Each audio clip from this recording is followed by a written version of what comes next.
멕시코에서부터 이렇게 뭐 제가 온 건 아니고 비행기 타고 왔으니까 제가 수고한 건 없고요. 어, 아무튼 이번에 이렇게 한국에 오면서 어, 여러 가지 기도 제목을 가지고 왔습니다. 근데 그 중에 하나가 이제 제가 건강이 좀 안 좋아서 이걸 어떻게 해야 되나 이제 고민하고 있었는데 우리 목사님 만나 뵙고 제 안에 그런 마음이 생겼어요. 목사님께 기도받으면 낫겠다. 그런 믿음을 가지고 또 왔고, 사실은 이제 제가, 이게 발이 안 높다 보니까 한국에 오면, 교회를 방문할 기회가 그렇게 많지 않습니다. 저는 전라북도 군산에서 신앙생활을 시작했는데요. 거기에 대신 교회가 하나 있었습니다. 성실교회라고요. 김상록 목사님이 이제 담임하시던 교회인데, 제가 그 교회를 10살 때 갔어요.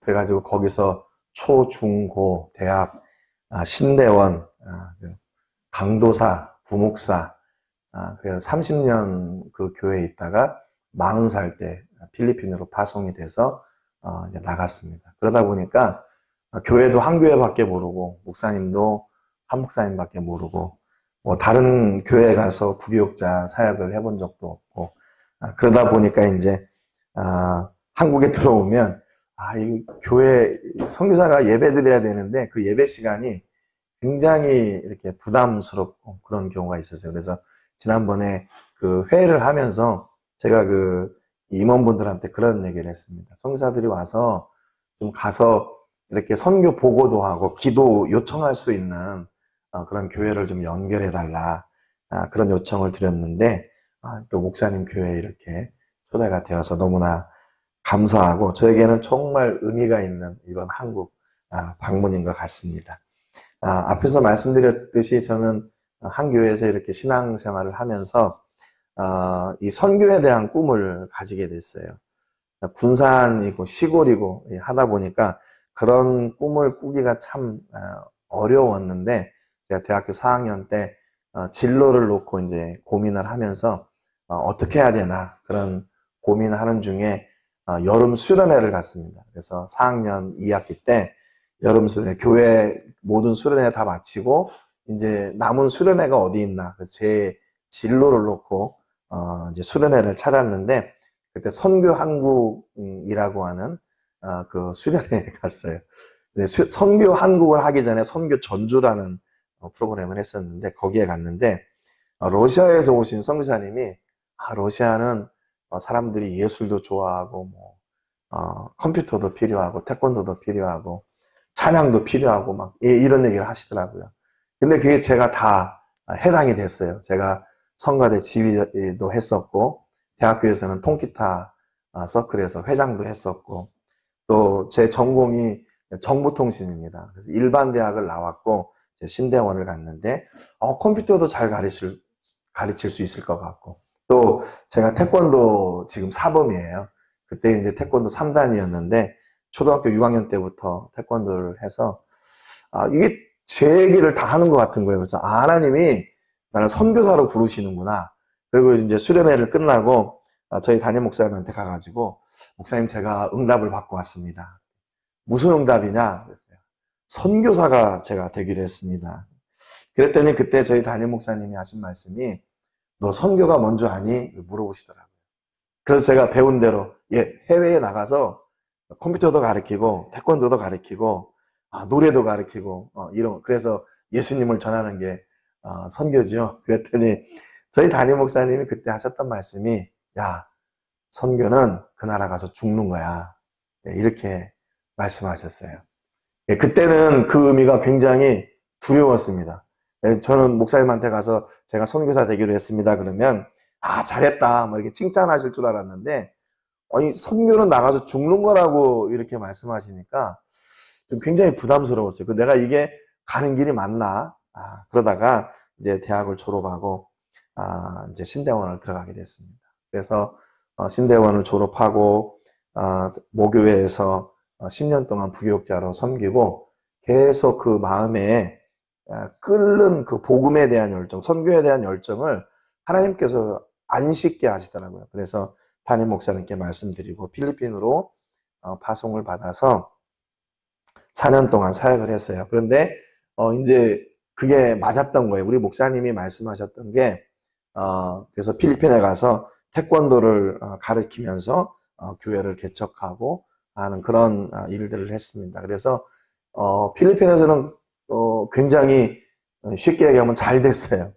그래서 저희 팀들도 있었고, 그래서 바세코에서 첫 번째 1년은 시골이 네가스피라는 시골에 있었고, 그 다음에 이제 3년은 바세코라는 그 빈민촌에 있으면서 거기에 있는 현지 목사님과 함께 이제 교회를 개척하고 이렇게 아주 잘 하고 있던 때 한 텀 4년이 끝나고 이제 두 번째 텀을 준비해야 되는데 멕시코에서 갑자기 이렇게 콜링이 온 거예요. 그래서 제가 그때 왜 멕시코로 가냐?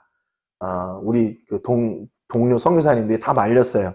멕시코는 선교사의 죽음의 장소다. 왜냐하면 미국 선교사들도 이제 다 선교 끝나고 철수한데 너 들어가서 뭐 하려고 하냐. 그리고 너를 청빙했는데 그분이 너에 대해서 이제 그 청빙을 거절할 수도 있고 너 거기 가서 이제 공중에 붕 뜰 수가 있다. 뭐 이런 여러 가지 위협적인 그런 얘기들을 막 했습니다. 근데 그때 하나님께서 제게 주셨던 말씀이요. 오늘 좀 같이 읽었으면 좋겠는데 신약성경 빌립보서 1장 18절 말씀이에요. 신약성경 빌립보서 1장 18절 말씀입니다. 찾으셨으면 우리 한 목소리로 읽겠습니다. 시작. 그러면 무엇이뇨? 외모로 하나 참으로 하나 무슨 방도로 하든지 전파되는 것은 그리스도니 이로써 내가 기뻐하고 또한 기뻐하리라. 아멘. 그래서 제가 이 말씀을 우리 성도자님들한테 딱 보여주면서 내가 거기 가는 거는 뭐 담임 목사 자리를 탐내는 거 그것도 아니고 또 거기 가서 내가 뭔가 이렇게 미국으로 뭐 이렇게 가려고 삶을 바꿔보려고 가는 것도 아니고 나는 오직 예수님 위해서 간다 이렇게 얘기를 했어요. 왜냐하면 한인교회에서 제가 선교 목사로 청빙을 받았는데 사례 없이 가기로 했거든요. 왜냐하면 저는 선교사이기 때문에 선교사 후원을 받잖아요. 그래서 한인교회를 하는데도 저는 그 사례 없이 가서 이렇게 사역을 하기로 하고 근데 그게 너무 기뻤어요. 그래서 필리핀에서 하고 있는 그 행복한 선교가 멕시코에도 그대로 이양되기를 기대하는 마음을 가지고 이제 멕시코에 와서 사역을 시작했습니다.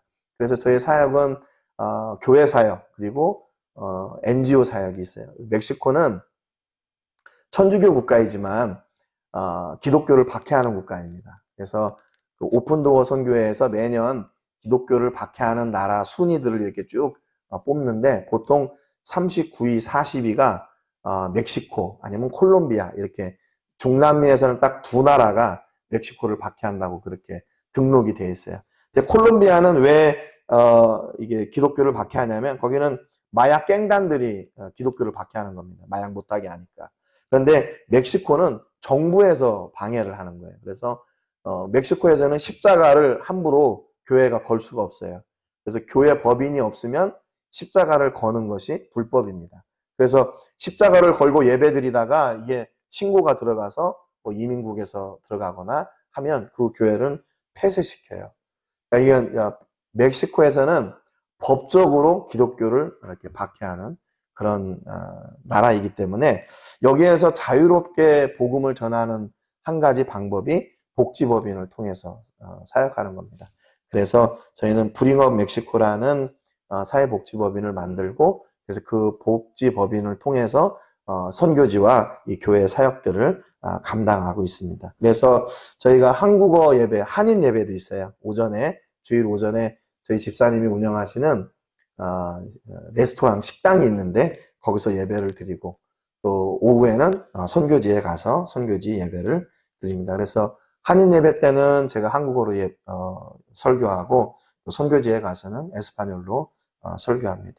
지금 이제 제가 한 12년, 13년 됐는데 그 에스파뇰 실력이 아직까지도 부족해요. 아직까지도 부족하고 오히려 설교 다 끝나면 우리 집사람한테 가서 우리 성도님들이 물어봐요. 오늘 목사님 뭐라고 얘기했어? 광고를 열심히 광고를 하는데 사람들이 반응이 없어요. 왜 그런가? 못 알아듣는 거예요, 제가. 제가 사용하는 그 언어, 저는 그 에스파뇰을 성경에서 배웠고, 우리 집사람은 삶을 통해서 배웠으니까, 이게 다른 거예요, 사용하는 언어들이.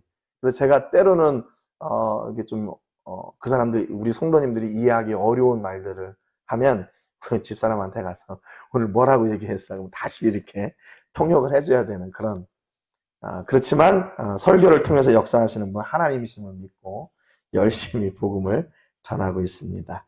그래서 저희는 NGO 사역을 하기 때문에 교육 사역이 대부분 많이 주축을 이뤄요. 그래서 저희 교회, 현지 교회 앞에 정부에서 운영하는 문화센터가 있는데 거기에서 교실을 빌려가지고 하나는 태권도를 가르치고 또 하나는 방과후 교실, 아이들 이제 학교 끝나고 오면 숙제할 곳 없는 아이들, 거기서 선생님이 한 분, 현지 선생님이 있어가지고 그 아이들을 가르쳐주고, 저는 지금 태권도를 가르친 지가 한 8년, 9년 정도 되는 것 같아요. 그래서 한 50명 정도 아이들이 지금 수련하고 있습니다.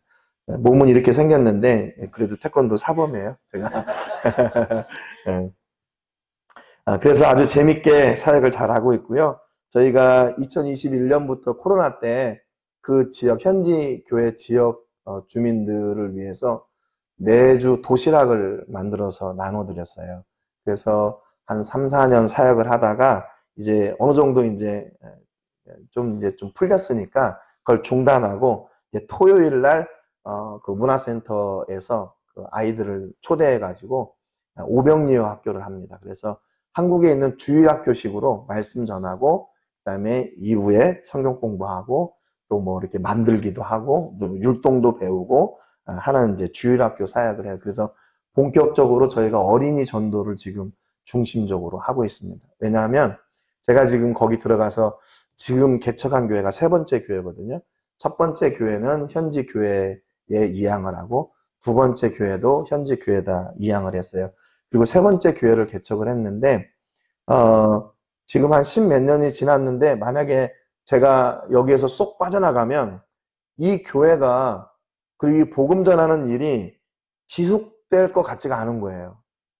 그래서 이걸 어떻게 해야 되나 그 대안은 뭘까? 그래서 아이들을 잘 가르쳐야 되겠다 하는 그런 생각을 가지고 이제 좀 사역의 방향을 좀 바꿨습니다.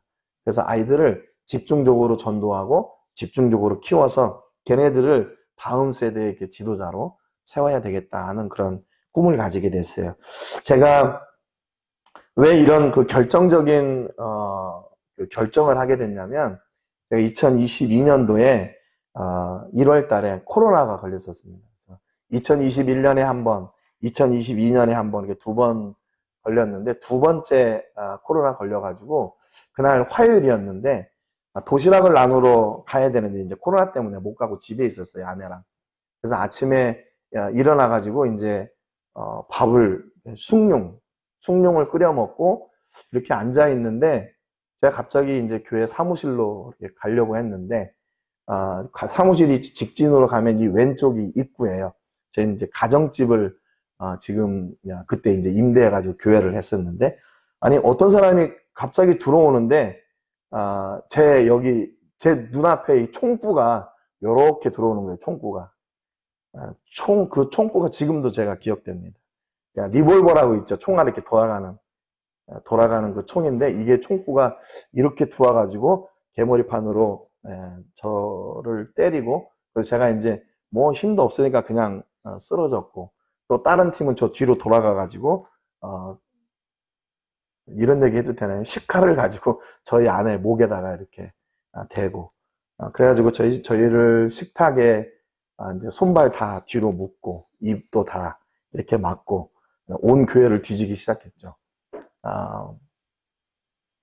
그때 처음에는 이게 진짠가? 이게 진짜 일어나는 일인가? 이게 느껴지질 않았어요. 이 사람들이 뭔가 장난하는 거 아니야? 이거 몰래카메라 아니야?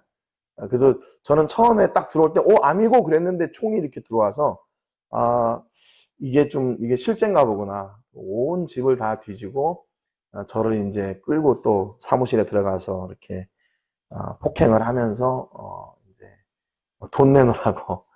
돈 내놓으라고. 근데 뭐 교회 가면 돈이 있겠어요? 그러니까 이제 제가 그 선교지에서 매주 도시락을 나누고 하다 보니까 이제 이게 좀 소식이 들어간 거죠. 그래서 제가 살고 있는 그 동네는 게이트가 있어요, 앞에. 동네를 들어가려면. 근데 이제 그 게이트가 사람이 수동으로 하다가 이제 전자식으로 바꾸는 그게 마지막 날이었어요. 내일이면 전자식으로 카메라로 다 찍고 뭐 이렇게 해서 자동으로 열리고 하는 그 시스템이 내일 그게 개통이 되는 날이었는데 그 마지막 날 그 화요일이었어요. 그래서 그때 제가 들었던 생각이 뭐냐면 하나님 제 아내를 다치게 하지 마시고 저를 다치게 하십시오. 근데 제가 죽으면 안 될 것 같습니다. 그냥 저 녀석들에게 은혜를 주셔서 저를 죽이지 않고 그냥 상처만 내고 나가게 해주세요. 그런 기도를 했어요. 근데 저희 집사람은 그때 뭐 같이 코로나가 걸렸으니까요. 근데 여자가 굉장히 용감하더라고요. 이렇게 막 입을 냈는데도 불구하고 저를 사무실로 이제 데리고 가서 막 돈을 내놓으라고 하니까 밖에서 알려주지 마! 알려주지 마! 알려주지 말라고. 안 알려주면 지금 죽게 생겼는데 알려주지 말라고. 저놈들 돈 다 가져가래! 막 이러면서 그래가지고 여자가 좀 세구나. 요즘 저는 이제 좀 우리 목사님 지난번에 그런 말씀하셨는데 눈물이 좀 많아졌어요. 제가 성령 충만하고 막 은혜가 있어서인가 보기보다는 갱년기가 와서 그런 것 같아요. 갱년기가 와서. 그러니까 저는 약해지는데 우리 집사람은 강해지더라고요. 그래서 그때 이제 기도할 때 우리 집사람 다치지 않게 해주시고 저를 다치게 해주세요. 그런데 다행히도 강도들이 그냥 나갔어요. 저희 그냥 묶어놓고 그냥 나갔어요. 알고 봤더니 5명이 들어왔고 권총 2자루, 그 다음에 빠루, 그리고 이제 부엌에 있는 칼 이렇게 들고 와서 저희를 다 털어갔습니다. 그렇게 이제 강도를 당하고 나니까 저는 이제 멕시코에서 사역이 다 끝난 줄 알았어요. 그래서 이제 하나님이 나를 여기까지인가? 그런 이제 생각을 했는데 하나님이 어떤 마음을 주셨냐면 네가 한 거 아니다. 그래서 네가 한 거 아니야. 내가 한 거야. 그 얘기는 무슨 얘기냐면 앞으로도 내가 할 거야. 그 마음을 저에게 주셨어요. 그래서 이게 아직 끝이 아니구나.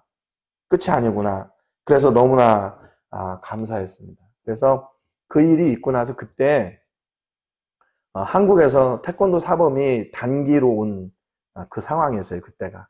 그리고 유학생이 하나가 있었고 근데 그 친구들이 도시락을 대신 나눠주러 갔었고 그 도시락 나누고 끝나는 시간에 그 일이 일어난 거예요. 그러니까 저는 속으로 또 이제 어떤 걱정이 되냐면 그 젊은 애들이 들어와서 만약에 그 강도들하고 부딪히게 되면 이거는 더 큰 일이 나겠구나. 그래서 하나님 저들이 빨리 나가게 해주세요. 저들이 빨리 저를 뭐 어떻게 하든지 해서 나가게 해주세요 그랬는데 다행히 그 친구들은 그 사역이 끝나고 따코 먹으러 가가지고 다행히 늦게 왔어요. 그래서 참 따코가 그 친구들을 살린 그런 경우죠. 오늘 오기 전에 그 친구들을 다시 만났습니다. 그래서 다음에 또 와라 멕시코. 태권도 사범은 지금도 왔다 갔다 하면서 그 저희 사역을 섬겨주고 있어요. 저는 그때 사역이 다 끝난 줄 알았어요, 이제. 그런데 하나님이 그 자리에 계속 있게 하시더라고요. 근데 어느 날 한 달 정도 된 것 같아요. 예배를 드리는데 현지 예배를 드리는데 이제 축도하고 현지 성도들하고 인사를 해야 되는데 젊은 우리 남자 성도님이 이렇게 더벅더벅 저한테 걸어오는데 이 제 심장이 이게 막 바깥으로 막 튀어나올 정도로 심장이 뛰는 거예요, 제가. 분명히 내가 잘 알고 있는 성도인데 그 성도가 나한테 오니까 이게 몸이 긴장을 한 거죠. 막 심장이 뛰면서 내가 이러면 안 되겠구나. 그리고 한국에 들어와서 회복하고 다시 들어갔어요. 근데 그 이후로 제가 몸에 좀 변화가 생겼어요. 이렇게 성경을 이렇게 보면 제가 이제 성경책이 작은 글씨인데 보면 이게 뭔지 이렇게 집중이 안 돼요. 잘 못 읽겠어요. 그래서 제가 종이로 된 성경을 읽은 지가 한 2년 정도 지난 것 같아요. 컴퓨터로 읽거나 아니면 이렇게 뭐 태블릿이나 이런 걸로 확대를 해가지고 이렇게 제가 보는 그런 게 생겼고, 나도 모르는 사이에 이렇게 심장이 막 이렇게 펌프질을 하는, 그러니까 청년 때의 뭐 어떤 열정이나 이런 게 아니라 내 의지와는 상관없이 막 이렇게 심장이 뛰는 그런 경험을 하게 됐고, 또 이제 코피가 나게 됐고, 그래서 이제 한국을 의도치 않게 작년 또 올해 이렇게 계속 들어오게 됐습니다. 그래서 한편으로는 이번에 들어오면서 내가 이거를 딱 매듭을 지어야 되겠다는 생각을 가지고 왔어요. 왜냐하면 저도 담임 목사하고 또 성도들을 위해서 기도하는 사람인데, 제가 가지고 있는 이 문제도 못 이기면서 우리 성도들에게 내가 기도하고 또 그분들이 회복되기를 원한다는 게 이게 말이 안 되는 거더라고요. 근데 이걸 어떻게 해결할 수 있는 방법은 모르겠고, 그러나 그것은 해야 되겠고, 그래서 참 고민을 가지고 왔어요. 근데 우리 목사님 강의를 우리 선교대회 때 듣고, 이게 매듭이 풀어진 거죠. 이거구나. 그래서 참 다시 이제 사역지에 돌아가게 되면 강건케 될 것을 믿습니다. 또 제가 이렇게 사역을 하고 있다가 저는 교회가 시작되면요 늘 이렇게 성장하고 부흥하는 줄 알았어요. 그래서 제가 처음에 한인교회를 청빙한 한인교회에서 저를 이렇게 쫓아냈어요. 저를. 이거 세계로 나가는 건데 쫓아냈어요. 그래서 두 번째 교회가 시작이 됐습니다. 한인교회가. 그래서 한 10년 했는데 저는 그 교회가 시작되면 계속 부흥하는 줄 알았어요. 왜냐하면 첫 번째 교회도 그랬거든요. 근데 코로나가 오니까 이게 안 되는 거예요. 좀 신앙이 좀 다릅니다. 우리 한국 신앙하고 해외에 있는 분들하고 좀 신앙이 달라요. 한인들이 많이 사는 그 도심지에서 저희 교회가 옮겨간 데는 주일이면 한 차로 15분이면 와요. 15분에서 20분. 거의 조금만 신호등 몇 개만 지나면 신호등이 없이 쭉 뚫려 있거든요. 근데 그게 멀다는 거예요. 멀어서 교회를 못 가겠다는 거예요. 그래서 한 사람, 두 사람 다 떠나고 저하고 저 집사람하고 한 3년을 예배한 것 같아요. 주일날. 그러니까 지금 저하고 저희 집사람하고 두 사람이 예배하다가 이렇게 많은 성도님이 오시니까 제가 부담이 되죠. 제가 부담이 돼요. 그래서 제가 2023년 12월 31일부로 첫 번째 시작했던 교회를 내가 이제 이 목회는 못하겠구나. 그리고 선교만 해야 되겠다. 그리고 이제 마지막 그때 이제 코피가 나가지고 한국에 들어와서 이제 약 처방받고 들어왔어요. 근데 이제 그때 3월에 어떤 일이 있었냐면 어느 한국에 있는 교회에서 멕시코 선교사님들 30가정을 깡꾼에 초대해가지고 이렇게 집회를 한 적이 있어요. 근데 저도 이제 초대를 받아가지고 갔는데 둘째 날 저녁입니다. 2박 3일 했는데 둘째 날 저녁 때 이제 통성 기도를 하는 거예요. 함께 찬양하고 기도하는데 그때 그 과달라라에 어떤 일이 있었냐면 어느 한 교회가 문제가 생겨가지고 교회가 이렇게 갈라지는 그런 일이 있었어요. 그래서 거기에서 나오신 분들이 예배를 못 드리고 있는 그런 상황이었습니다. 근데 한 선교사님이 저한테 당신이 한인교회 했었으니까 같이 예배 드리면 어떻겠냐 이제 그런 말씀을 하셨는데 제가 그때는 어떤 생각이 들었냐면 나 또 그 짐을 지기가 싫어. 나 안 할 거야. 내가 왜 또 그 스트레스를 받고 그 짐을 져야 돼. 나는 그냥 이제 선교지로 들어갈 거야. 그리고 그런 생각을 가지고 있었어요. 그리고 저를 후원해 주던 주 후원교회에서 또 선교비가 줄었어요. 그러니까 한인 목회를 하면 선교사들에게는 좀 그런 게 있습니다. 사례를 안 받아도 한인교회 하니까 사례 받겠지. 물론 이제 교회 집이 교회니까 사택 이런 비용은 안 들지만 그런 생각을 하기 때문에 이제 그런 좀 리스크가 있어요. 그래서 저희들이 선교지로 다 들어가려고 그랬거든요. 근데 둘째 날 저녁 때 기도를 하는데 하나님이 내가 제일 기뻐하는 게 뭔 줄 아냐? 나 예배 받는 거야. 나는 너희들한테 예배 받고 싶어. 그 마음을 저에게 주셨어요. 그래서 야, 이거를 해야 되나 말아야 되나 이렇게 하고 있는데 어느 한 젊은 목사님이 제 앞으로 딱 오시는 거예요. 그러면서 그분이 하시는 말씀이, 목사님, 하나님이 목사님한테 얘기하시래요. 예? 무슨 얘기요? 그랬더니 그분이, 목사님, 하나님이 쭉 가시래요. 시작하시래요. 그렇게 말하는 거예요. 그러니까 제 목회 일을 다른 목사님을 통해서 하나님이 말씀하시고 저에게 말씀해 주셨대요. 예, 저는 잘 아시지만 우리 목사님처럼 대신 목사예요. 대신 측의 목사예요. 그러니까 우리가 뭐 소리를 들었다 뭐 이렇게 이런 거에 굉장히 민감합니다. 저 자신도 그걸 잘 못 믿고요. 근데 저에게 그런 응답이 왔는데 그 목사님을 통해서 하나님이 하시라고 했다는 거예요. 그러니까 제가 그냥 하나님한테 이렇게 제가 도전받고 응답받으면 혹시 안 할까 모르니까, 안 할 줄 모르니까 그분을 또 세우셔서 저에게 그렇게 말씀해 주셨다고 생각을 해요. 그래서 야, 이거는 제가 그 자리에서 그냥 털썩 주저앉았어요. 이게 진짜 하나님이 기뻐하시는 거구나.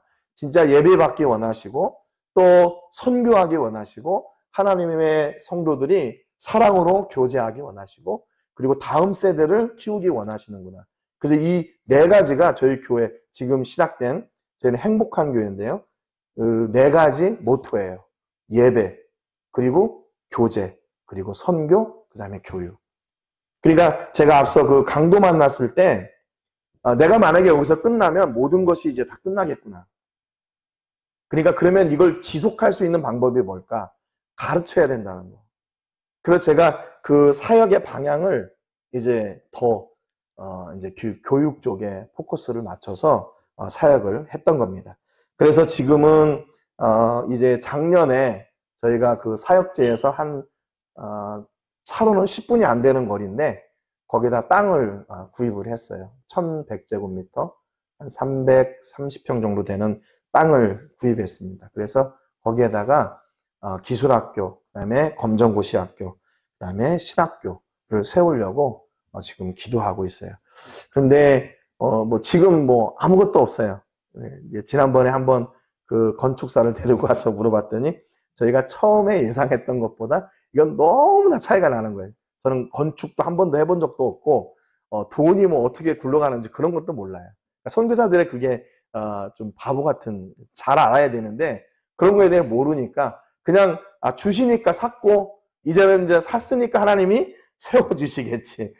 이제 그런 무모함으로 지금 기도하고 있습니다. 그래서 그곳에서 이제 아이들을 교육하고 그 지역에 있는 목회자들이 사실은 이렇게 정식 교육을 받고 목사가 안 되신 분들이 많아요.